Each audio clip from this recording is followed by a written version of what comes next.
Planning a trip to Cedar Point and not quite sure what you're getting into? Well, look no further. These are my top 10 tips or tricks to help you out with your Cedar Point planning for the 2023 season. Let's go! All right, guys, welcome to A Beer and a Theme Park. This is not a beer. And this is not the theme park we're talking about. Today we're talking about Cedar Point and just talk about all the different plans and tips and tricks that I think might help you guys out with your Cedar Point planning. Now, I go to Cedar Point at least once a week in the summers. Of course, they're not open in the winters, but even then, I've been there a handful of times. I love going to Cedar Point. I love Sandusky, and I love finding out as much as possible about what you can do around that area. Now, Cedar Point is a little bit confusing, though. There's just a lot to unpack about it. It's harder to do everything at Cedar Point, and you really do have to kind of get a plan in your head about what you want to do. I mean, they have like 17 roller coasters right now. They have multiple, just tons of flat rides for you to enjoy. Of course, there's lots of entertainment. So we're going to talk about all of that and how you can get the most bang for your buck while you're at Cedar Point. And basically, we're going to start kind of just from the very beginning. So let's go. Also, like I said, this is not a beer. It is a 2019 Malbec, which makes me feel very fancy considering it's 2023, which doesn't compute. I can't believe that. And I'm sure that this has been sitting in my cabinet for the last 3 years. So that's why it's a 2019 Malbec, because usually they don't last that long. Cheers, let's go. Now, my very first tip is if you can go frequently to get a pass of some sort. Now, there are two different options that I would recommend. I would either recommend a platinum pass. I guess there are three different options. I would recommend a platinum pass, a gold pass, or a summer pass. Now, summer pass is by far your cheapest option. If you can only come 2 times over the year, summer pass with parking will get you what you need.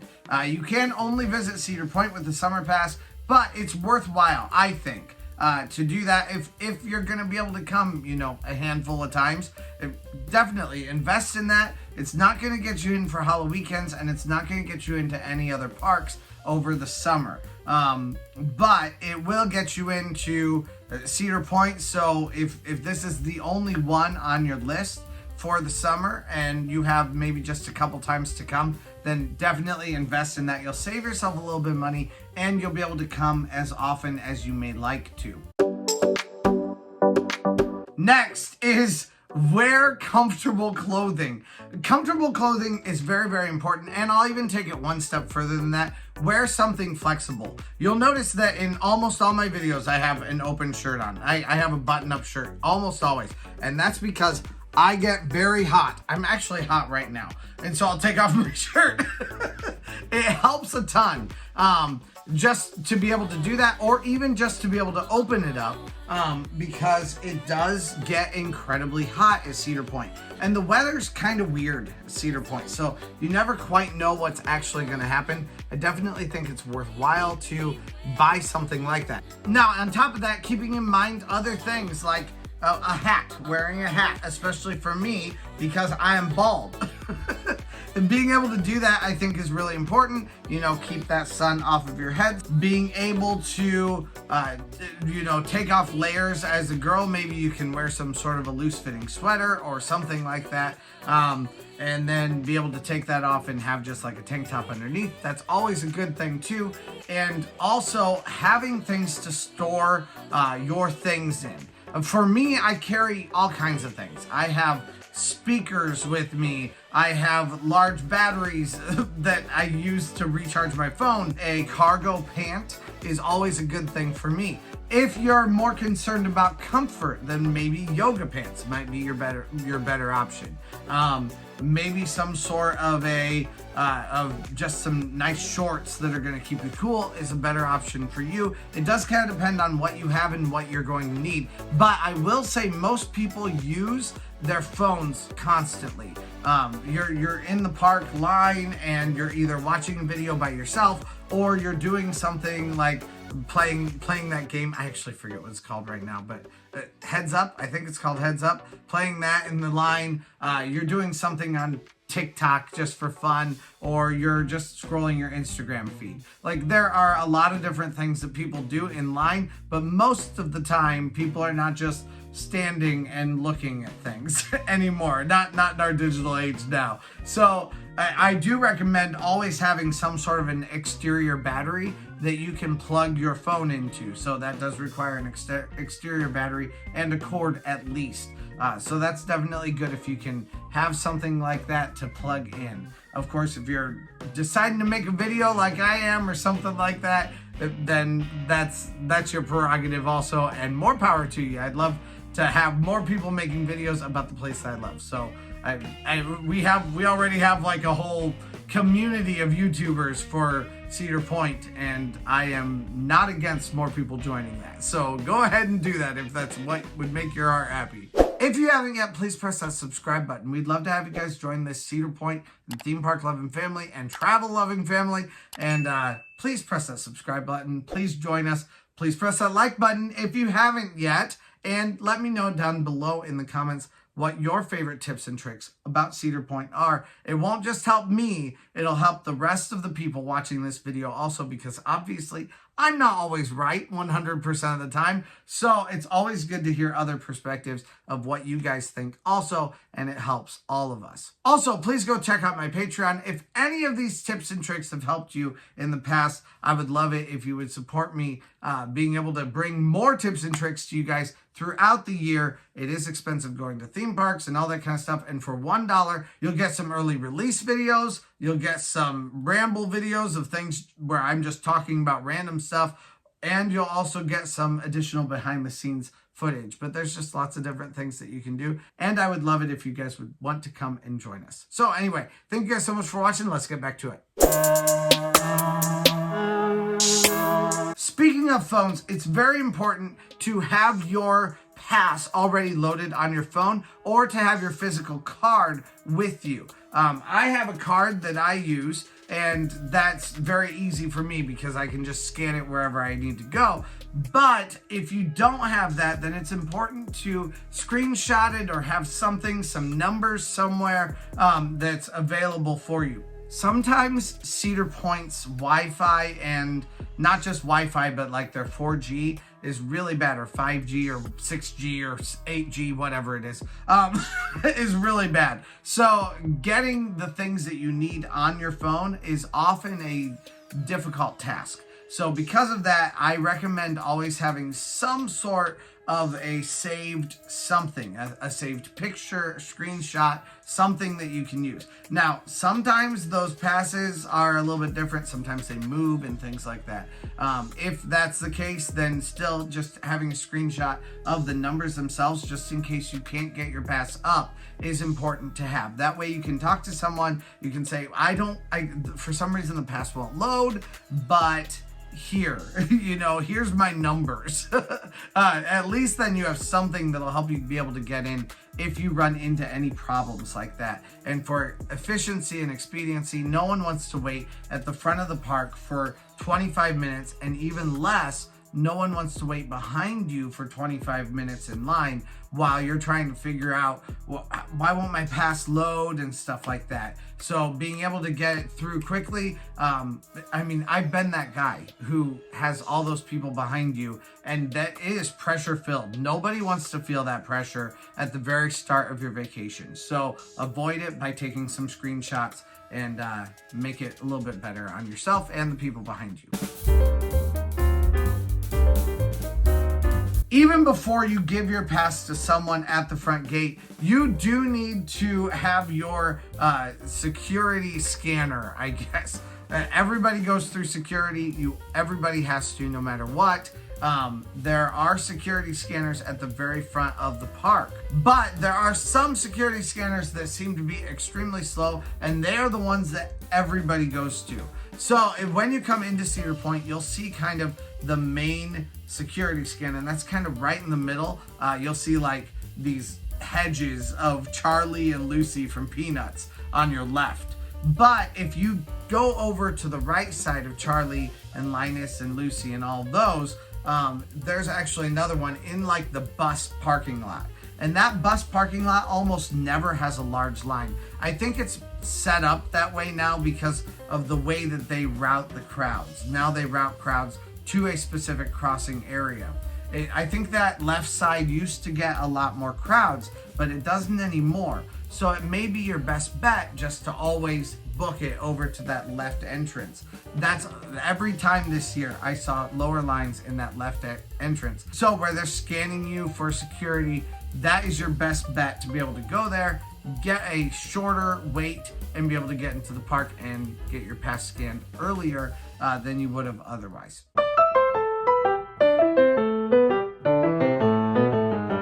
Next on my list is get there early and stay there late. As early as you possibly can. So if the park opens at 10 o'clock, early park entry is at 9 o'clock. If you don't have a pass, you can't get in at 9 o'clock. So get there at 9:30, 9:45, something like that, so that you're ready to walk in, and maybe even you've already walked part of the way back into the park by the time that the park opens. Often they will let you into the park. You can't get on any rides or anything like that, but often they will scan your pass and you can just get in, or in this case, scan your ticket, and you can just get in without having to worry about anything. So I would definitely recommend that as your best option. Get there as early as possible and then stay late. So even after the park is closed, my recommendation is if they've closed at 9, which is what they're going to do on opening day, get done with the park and go hang out on the beach. The beach is your perfect spot to hang out because the parking lot is just horribly busy. It's always extremely stressful. People are beeping and nobody's moving, and you're just trying to figure out where you need to go. You're cutting in lines of traffic. It's very stressful, and it's almost always very stressful. But you know what's not stressful is putting your toes in the sand and having a drink with you, maybe having a cocktail at the very end of the night,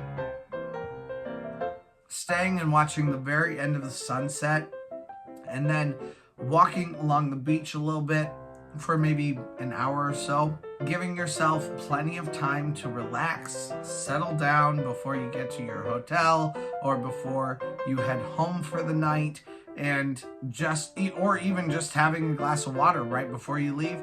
But having that moment to relax, hang out on the beach, that is one of my favorite things to do, and I will always recommend it for anyone going to Cedar Point.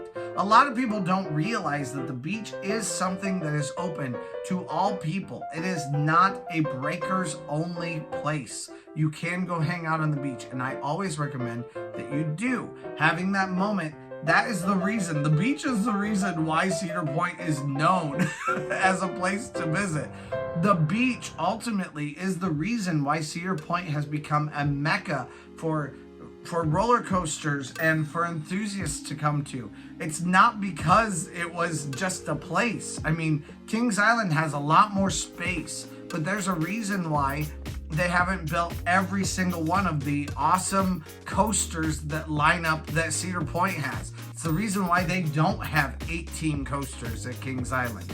It's not because they don't have the space for it, it's because they don't have the demand for it. At Cedar Point, you have the demand for it. So much so that they've used up every square foot of their space to be able to do that. Maybe not every square foot. Maybe we'll get into that in another video. But they've used up a lot of their space in order to make these 18 coasters that they will have, hopefully, in another year. So because of that, I think Cedar Point's beach is something that all Cedar Point fans should at least take a turn on for a second.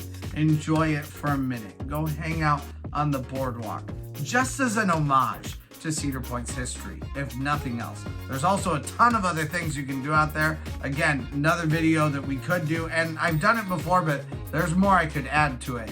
But that beach is just worthwhile to go visit. Speaking of, enjoy the beach. Even in the middle of the day, enjoy the beach. It's great for the end of the night, but enjoy the beach during the day. Do something out there, take a turn, like I said, walk down it, go out to Lighthouse Point and I don't know, fish on the pier. I don't even know if you're allowed to fish on the pier or not. But do something out there on the beach, somewhere along on the beach. Enjoy your time at Cedar Point, not just doing coasters, but maybe, soaking in a little bit of ambiance. Even if it's just because you leave the park at Magnum and you walk down to where the new boardwalk area is, and you enter into that entrance also, because there are 2 entrances. So you can even just cut through that way if you wanted to sometimes, just to go look at the beach. If that's all you need to do, then go do that. But enjoy your time on the beach at some point. Starting out at the very beginning of the day, the majority of people want to either do one of 2 things. They either want to start at the very front of the park where they've seen everything. These are usually the newbies, the novices, the people who haven't done Cedar Point very much, or maybe have done it every year, but they're just not familiar with the trends of everyday life at Cedar Point. So because of that, they start at the very front of the park and they see Raptor. So they ride Raptor. And then they see Blue Streak. So they go ride Blue Streak. And then they go see Valraven. So they go ride Valraven. But it's not like a strategic thing for them. It's just, well, this is what we see. We're just going to what we see. Or you have the people who are like super, theme park enthusiasts who are like, we're going straight back to Steel Vengeance. This has to happen right now. So they book it to the back of Steel Vengeance. They don't run, but they walk with a purpose, and they get back there as fast as they possibly can. And then you have me. There, I go to the middle of it because I can know that I can ride Millennium Force very, very quickly in the very first minutes of the park. And while all of these other rides are getting massive, massive, massive lines, Millennium Force is kind of forgotten in that group of coasters. And then I can go to the other side of the park and I can hit Magnum and Corkscrew and Gemini. Probably Gemini first and then Corkscrew, but we'll see. It depends on the day.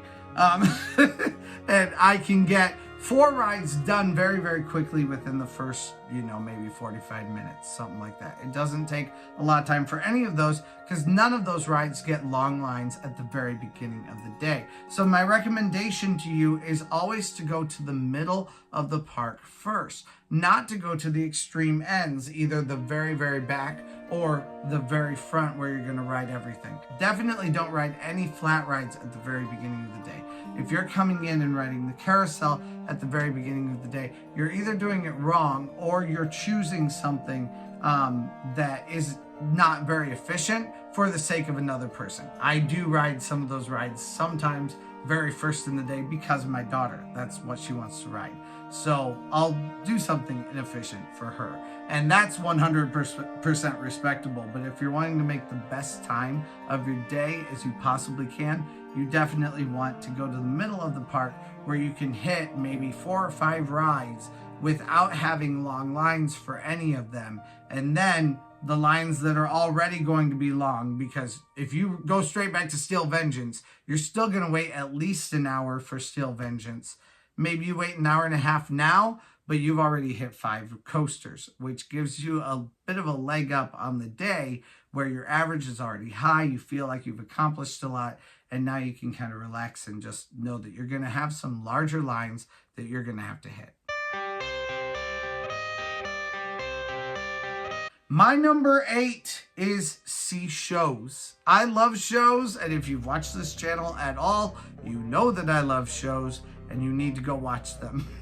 That's all I'm going to say about it. They're very, very good. I have a couple different videos talking about them from different perspectives, so you can go check those out if you would like to, but go check them out. Go check out shows. Definitely go check out shows. Along with seeing the shows, there are actually some sit-down places where there are shows, and the best thing I think you can do is eat a meal and go see a show.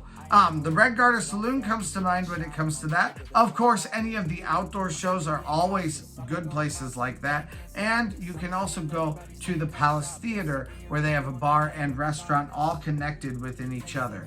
So definitely worthwhile to go see a show, grab some food, and eat while you're watching a show. Great way to kill 2 birds with 1 stone and kind of get off your feet and get into AC for a little bit to cool yourself off.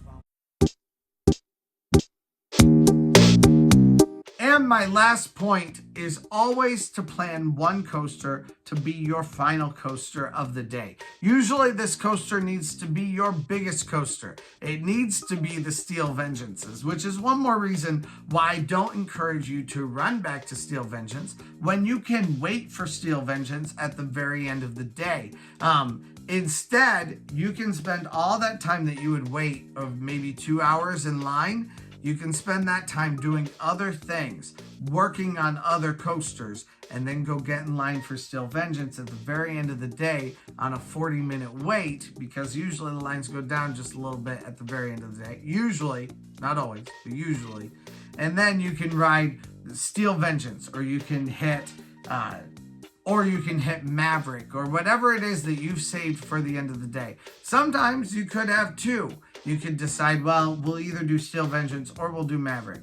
Or, we'll do Steel Vengeance or we'll do Valraven, depending on which one has the lowest weight during the day. Because if one has a lower weight during the day, maybe you can go hit that one and then save the other one for the last literal 5 minutes of the park being open. You can still get in line. You can still wait, but now you're going to wait that 40 minutes after the park is completely closed, and you don't have to worry about anything. So you even maybe could have hit in another maybe 1 or 2 rides in the meantime, waiting for everything else after the park has essentially closed, but hasn't quite closed yet. So, after there's not much to do at 9:30, you can maybe ride Mine Train and one other flat ride, get 2 of those in real fast, and go hit Maverick at the very end of the day. That's always a very good option for you to be able to do to make as much of a impact on the amount of rides that you can ride in one day. So anyway, let me know what you guys think of these tips and tricks. Tell me if anything has been helpful down below. I'd love to hear from you guys down there, and also talk to me about if you are excited for your Cedar Point trip. Tell me what days you are planning on going to Cedar Point for this 2023 season. Thank you guys so much for watching today. I'm super excited about everything opening up. Kings Island is already opening. Go check out that vlog already. And I'm doing some retrospectives on their rides, so go check those out also if you would like to. I'll be back in Kings Island very soon, and there'll be another vlog for that also. So thank you guys so much for watching. Let's go!